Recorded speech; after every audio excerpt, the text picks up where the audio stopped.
En janvier 2011, le musée du Caire se retrouve au cœur de la révolte. La nuit tombe sur la place Tahrir, la situation est en train d'échapper à tout contrôle. Lorsqu'en direct à la télévision, un homme va lancer un cri d'alarme. Je suis avec le réalisateur Khaled Youssef, qui a vu un groupe qui dévalisait une banque juste à côté du musée. Et maintenant, il a peur que ce groupe parvienne à s'introduire dans le musée pour le piller. Qu'est-ce que vous avez vu exactement? Je m'adresse à l'armée pour qu'elle vienne immédiatement au musée égyptien pour le protéger. Khaled Youssef est un réalisateur de cinéma connu dans tout le pays. Des milliers d'Égyptiens vont entendre son appel.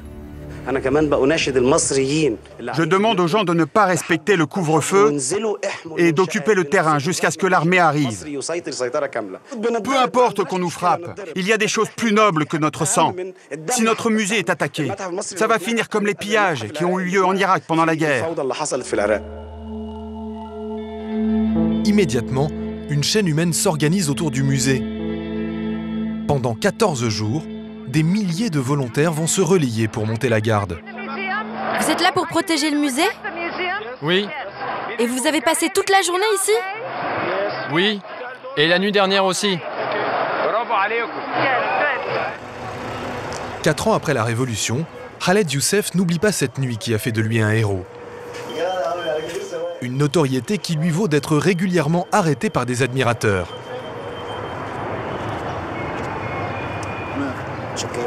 C'est ici que j'ai vécu le moment le plus important de ma vie. La plupart des gens qui m'interpellent aujourd'hui ne me connaissaient pas avant.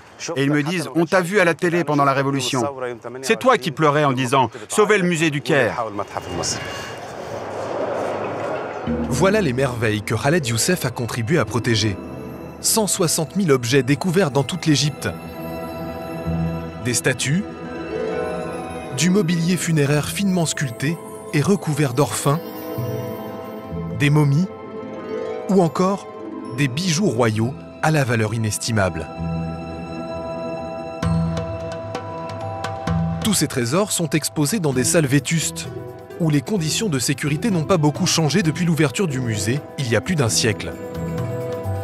Les vitrines sont en bois, et le verre n'est même pas blindé. J'étais là au moment de la Révolution. Je vous ai vu à la télé. Voici le chef des gardiens du musée. Lorsque Khaled Youssef a lancé son appel, lui et son équipe étaient en train de se faire déborder par les pillards dans la boutique du musée.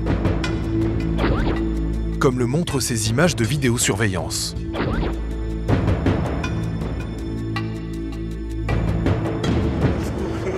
Le chef de la sécurité n'a pas pu empêcher d'autres voleurs d'accéder aux salles d'exposition en passant par les toits. Ils sont entrés par là. Où ça? Là-haut? Ils ont réussi à sauter? Non, ils se sont servis de câbles téléphoniques. Ils sont tombés ici, sur la vitrine. Elle a cassé, et du coup, il y en a un qui s'est blessé. Vous voyez la trace de sang ici? Les voleurs fracturent plusieurs vitrines et emportent 52 pièces de grande valeur, comme ces statues de bois doré que la police finira par retrouver brisées en plusieurs morceaux. Certaines ont pu être complètement restaurées. Quelques mètres plus loin, les pillards atteignent l'entrée de la salle qui abrite le trésor le plus célèbre d'Égypte, celui du pharaon Toutankhamon. Là, il y a de l'or. Ici, pas de porte blindée, ni de détecteur de mouvement. À la fermeture du musée, en fin de journée, on ferme les 2 portes. Et on verrouille avec la chaîne. Le jour du pillage, cette simple chaîne a pourtant suffi à sauver le célèbre masque funéraire de Toutankhamon, 11 kilos d'or pur et de pierres semi-précieuses. Dans la salle également, 2 sarcophages dorés qui protégeaient la momie du souverain, ainsi que de nombreux bijoux trouvés sur la dépouille de Toutankhamon, le seul pharaon de l'histoire dont la sépulture soit restée inviolée jusqu'à sa découverte en 1922.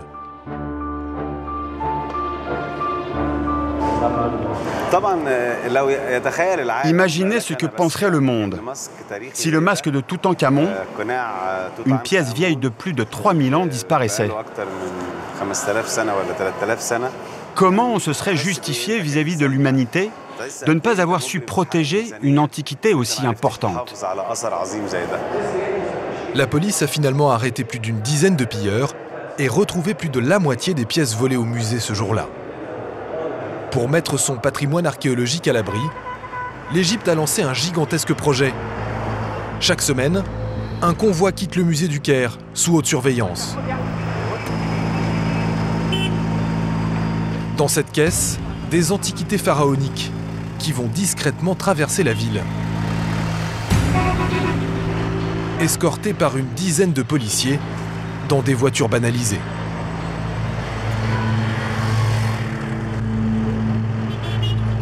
Direction le nouveau grand musée égyptien, actuellement en construction dans la banlieue du Caire.